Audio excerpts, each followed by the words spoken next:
Good day and welcome to Leaderview. My name is Lara Gboyega Adedeji. It's such a privilege and honor to be here to share God's mind with you as leaders. Today we'll be looking at a very important topic, and it's one that I'm so passionate about. I call it the silent leadership of women. Many times we often take silent leadership for granted. When we talk about leadership, what do we mean? Leadership is all about influence. Without influence, you have no leadership. If you call yourself a leader and you can't influence somebody, you can't influence a group of people, you can't influence a generation, an organization, if you can't bring about a cultural shift, you can't bring about a difference, a change in the attitude and the culture of a person or a people, then you have not stepped into leadership. So when we talk about the silent leadership of women, what do we talk about? Does it mean that all women are into silent leadership? But I want to discuss today about the power of silent leadership among women. It's such a powerful thing that God has given to women, that if women understand their place in silent leadership and what silent leadership offers them, they'll be able to wield this power in leadership to the advantage of their children, of the generations that call and beckon to them. I'm going to cite several examples in the course of the few minutes I have to share with you about women that exercise and actually decided to wield the power of silent leadership and the kind of results they commanded in their generation. But I'm going to start by looking at a very interesting story in the book of 2 Timothy chapter 1.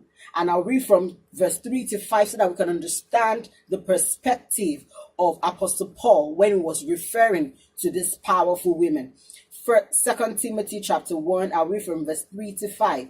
I thank God whom I serve with a pure conscience, as my forefathers did, as without ceasing. I remember you in my prayers night and day, greatly desiring to see you. Be mindful of your tears, that I may be filled with joy. When I call to remembrance the genuine faith that is in you, which dwelt first in your grandmother Louise and your mother Eunice, I am persuaded is in you also. Now, this is Paul writing to Timothy. This is a young bishop at that time that God has put so much influence on his life. He's able to influence other people. There was a point in time where Apostle Paul was encouraging him and he was saying to him, see, don't be afraid. Don't let anyone despise your youth. Where you are coming from, the background you are coming from, there's something about it. And he mentioned it specifically here. He said, I call to remembrance. That means it's not something that you can toy away with. Your life and your leadership is premised on the sacrifice, on the genuine faith of your grandmother, which was the first woman she mentioned. It said that dwelt first. That genuine faith dwelt first in your grandmother, Louis. And when I checked up the meaning of Louis, I realized that that woman's name was such a powerful thing that she used to change things around. Louis means better. Now, there was a genuine faith in this woman called Louis, called better. And this same faith did not just reside in her alone. It was a faith she transferred to her daughter, who was the mother of Timothy, called Eunice. Eunice means good victory. Now, this woman that was called better, when she was going to transfer this genuine faith, she did not transfer it in ignorance. And that's the first thing I want to say. This woman called her daughter Eunice good victory, which talks about her faith. Many women are careless about what we call situations around us, what we call people around us, what we call the things that surround us. Your leadership starts with your words. What do you call? What do you call the people around you?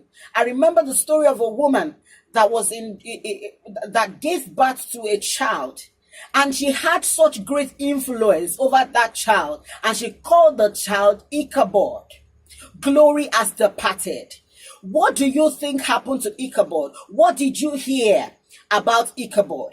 What was the great thing associated with Ichabod?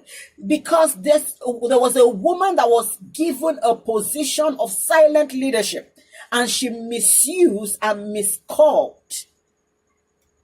Because of the circumstance that was around her at that point, she did not look inward to know what to call that son, but she called the son based on the circumstance that was around her at the time. And she called her son Ichabod. The glory has departed. There was also a woman that gave birth to a son and called his name Jabez. Bitterness. And all the life of this child, he lived in bitterness. There was no joy until he broke off that chain over his life. It was a mother, it was a woman that had the position of leadership over that son, over that boy, that gave him that name and stigmatized his destiny. Women, it's important for us to wield properly the silent leadership God has given us to call things, to call names. And it does not come on the altar of ignorance. It does not come on the altar of the things that surround you. Don't be overwhelmed by the circumstances that surround you.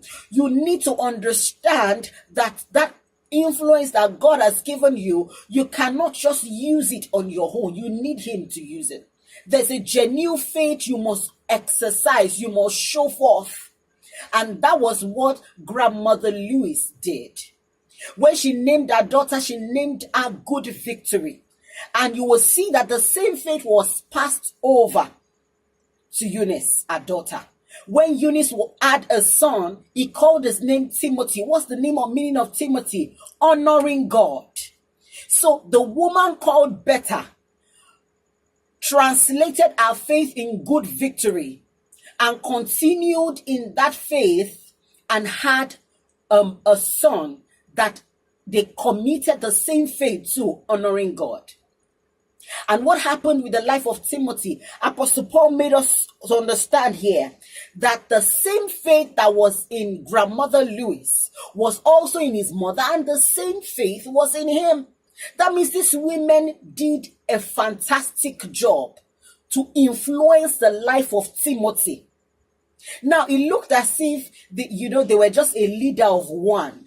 But remember, Timothy turned out to be the youngest bishop in the church at that time.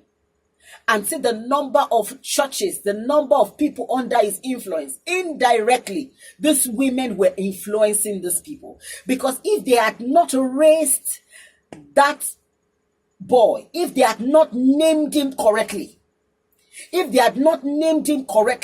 would have been doing something different. And Timothy lived his life honoring God because that was what he was called. That's the place of silent leadership of women. Don't just call things. Don't just live your life based on circumstances, based on situations around you, based on what you are going through. Because as women, we can be very emotional, and we get easily swayed in the direction of our emotion. And that is why we must understand that for us to correctly wield the power of leadership as women, we must stay in the place of genuine faith, where you repose your confidence in God, where you are not carried away by every wind of circumstance or situation, where you are stable in your heart, focusing on God. Because until you come to the place of stability, until you come to that place where you are stable, you will not be able to know what the mind of God is over your children, over your family, over the organization you're leading, over the people that God has given you influence over. There are many times that we will push aside people because of emotions, because of our feelings, and what God has for them is greater. Another example of a powerful woman was the woman called Priscilla and Aquila with a husband. Now there was a man called Apollos, very powerful, and he was sharing with so much passion about the baptism of John. And they heard him, they looked at him, and they did not, Priscilla did not tell her husband, see this man, he's just so full of himself, see the rubbish he's saying. But that woman wielded the power of silent leadership alongside with her husband, and they called Apollos aside, and they taught him more. And they put in him a fire of the gospel of the Lord Jesus. And Apollos was able to go around sharing the light he has received from the Lord from this couple. Why? Because there was a woman that did not allow herself to be carried away by sentiment or feelings or emotions, but stayed in the place of stability in her faith to draw out what the mind of God is concerning that young man. God is calling women in this generation to the place of silent leadership. Enough of us trying to be carried away with fashion trends and our feelings and emotions concerning issues, concerning economy, concerning politics, even concerning our family. But for us to come to the place of stable faith, stability in our focusing on God, finding out what the plan of God is for a person, for a people, for an organization, for your local assembly, for the place where God has put you, for that man that God has set over you. Stay in the place of genuine faith, like Louis and Eunice, and let that same faith be transferred. So the silent leadership of women is not a place of weakness. It's a place of strength. It's a place where you can bet the will of God for a generation. It's a place where you can release such a powerful force that will change a whole generation. So I just want to encourage you as women leaders that you should rise up to the occasion. Rise up to the challenge. Wield the power of your silent leadership. Call the things that God has set before you correctly. Because whatsoever you call them, that's what they will be. So it's important for you to understand that this is a place that God has set you. Those children that God has given you, you have a leadership responsibility over them. And whatever you call them, not just in the names that you have given to them in the day you gave birth to them, but the names you consistently call them, the words you consistently say to them, those are the things that will shape and form their destiny and make them into instruments of praise or condemnation. It depends on how you wield that power. I just want to encourage you that as you make up your mind to do this for the Lord, I see God using your influence, using your leadership to bet great things like He did through the hands of Deborah, to bet great things like He did through the hands of Sarah, and great things like He did through the hands of Rebecca. And I pray that as you stay in that place of stability to receive from God what He has for your generation, for your family, for your children, that God will lead you aright in Jesus' name. It's such a wonderful opportunity to share with you on Leaderview today. I believe that somebody has received a word, an instruction, and something that will push you into your leadership destiny. Thank you very much for sharing your time with me. I'm Lara Gboyega Adedeji. God bless you.